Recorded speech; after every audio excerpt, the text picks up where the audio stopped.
Hello, BookTube. I'm here to talk about the next book in the Strangers and Brothers series by C.P. Snow, and that was is the Conscience of the Rich, and this is the third book chronologically, and but the seventh book written, and it was published in 1958.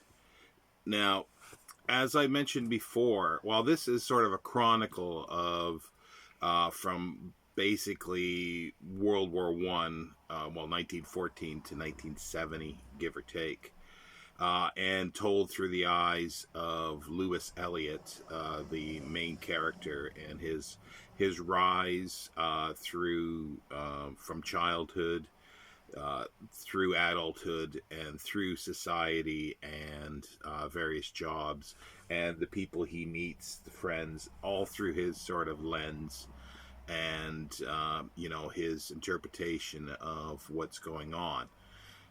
And very much so in this one. The first two books, the first book was from 1914 to 1933, the time period, and that was a time of hope. So it went from his sort of early teenagehood up until when he got his passed his tests for being a barrister, being a lawyer. And the second one is George Passant, or originally it was called Strangers and Brothers, and that covered from 1925 to 1933. So they overlap, and this one overlaps with those two books as well. We start out with this one in 1927 as he's doing his exams, his final exams, and also with his friend who became his best friend, Charles March, who's from a very rich family, a banking family. And Charles March also is doing exams, so they both become barristers. They're in different chambers, and uh, Lewis gets invited to a family dinner of Charles, and he gets to see how the other half lives. Extremely rich family who they have someone comes in and once a week to wind their clocks, and Lewis is fascinated by this aspect that they've got somebody, and that a lot of the families have this, and they're very close knit family.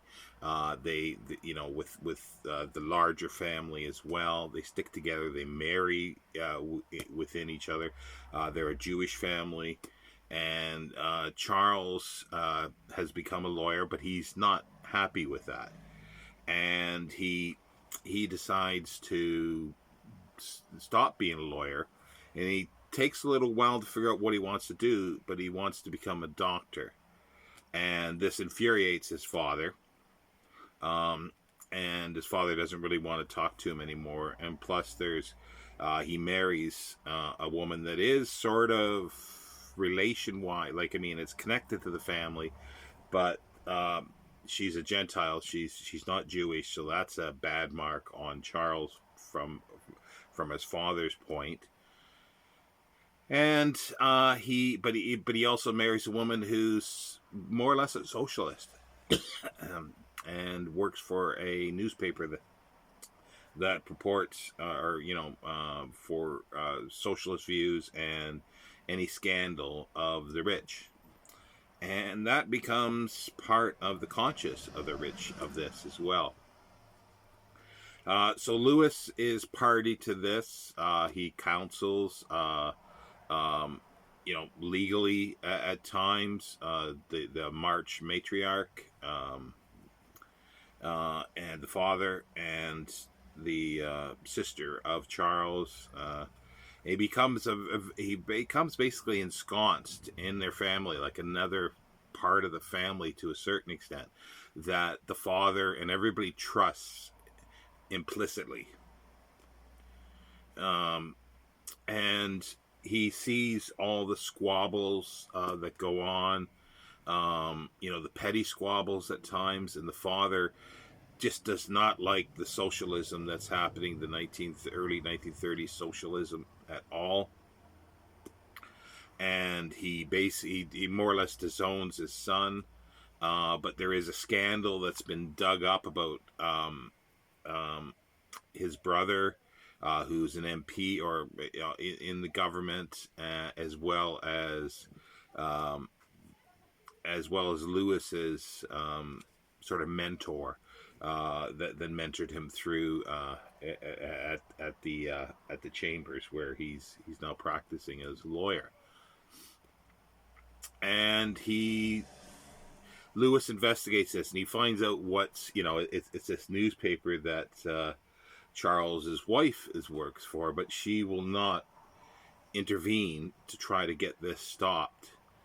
And part of the conscience of the rich is the thing that the father has to live with, his conscience of disowning his son to a certain extent, even though he still loves him as a son. And you see this inner turmoil that sort of comes out with, Lewis, observing all this, but also too when his daughter-in-law, the socialist, gets ill. She gets pneumonia, and almost dies. And basically, the matriarch, patriarch. What did I say? Matriarch. It's a patriarch. His father, Charles's father, sort of wishes that she would actually die. So therefore, it would be taken out of Charles. Like Charles would then be able to do something, but he can't do anything, or he won't do anything because it would, go against his wife's wishes. So he sort of wishes that she would die, and you could see this. He deteriorates because he wants this to happen on the one hand, but then he hates himself for doing this. So Charles gets all the the inside turmoil of this family, and how and it's a bigger picture.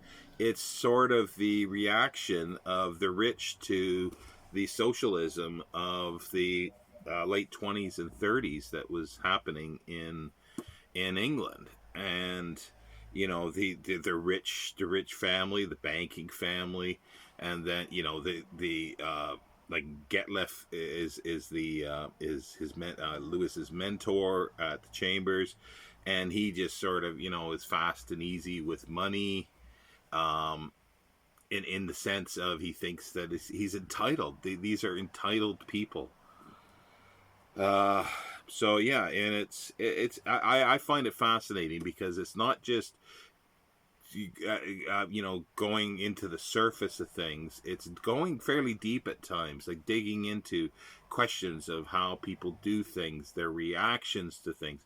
And Lewis is almost like a cold, not cold, but in many ways emotionless description of these things, because he's able to describe what the father feels, and then what the daughter-in-law feel, like all these people sort of feel, and contrast them, while the reader contrasts them. So and this is the reason why I like this series so much, is because it's not only you've got actual stories and things that you can relate to, even though this is way out of most people's leagues of the family and everything, or even Lewis Eliot's life. But it's it's relatable to a certain extent, and then you get to see a picture into their lives, and then also too that's a reflection, a picture into British society as a whole at that time. There isn't really the poor that's in here so much, but Lewis sort of represents that, but the sort of the working poor class family from where he came from. But yeah, no, it's continuous, and as I've said over and over, I've read it many times, and I will read it over again. Now, this was the third novel, as I said. The fourth one chronologically is The Light and the Dark. And this was published in 1947. It was actually the second book written for the series. Uh, and we take this from this one goes up to 1936, to where he now is no longer working as um, a court barrister, I guess you'd say. In court, he's working part of his time for a company, being the legal representative for a large company, and the other part of his time is now at Cambridge teaching law. And that goes up to 1936. So this one starts, I think, in 1935 or just before that, and then moves forward. And I think, yeah, this is. Um,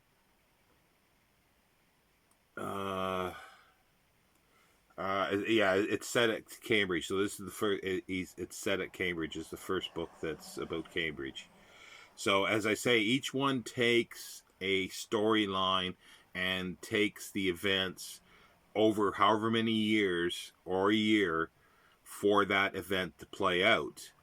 Meanwhile, at the same time, there's other events which could be part of another novel or two that will be played out in another novel that intertwine. Because, as I say, he spends part of his time in London with this company, being the legal representative, and then the other part in Cambridge. So this will, if I remember right, carry or cover most of the time while he's in Cambridge, and only references to what's happening in London. And then the next book or the book after that will take an incident and it's more personal, I think, a little while later for some of these. But anyway, yeah. So there we go. So that's next time. And if anybody else has read this, the series, or specifically The Conscience of the Rich, what did you think? What did you think of it? And is there? I don't know if there's anybody that's reading along with this as well, because I'm doing one book a month this year. Thank you, BookTube.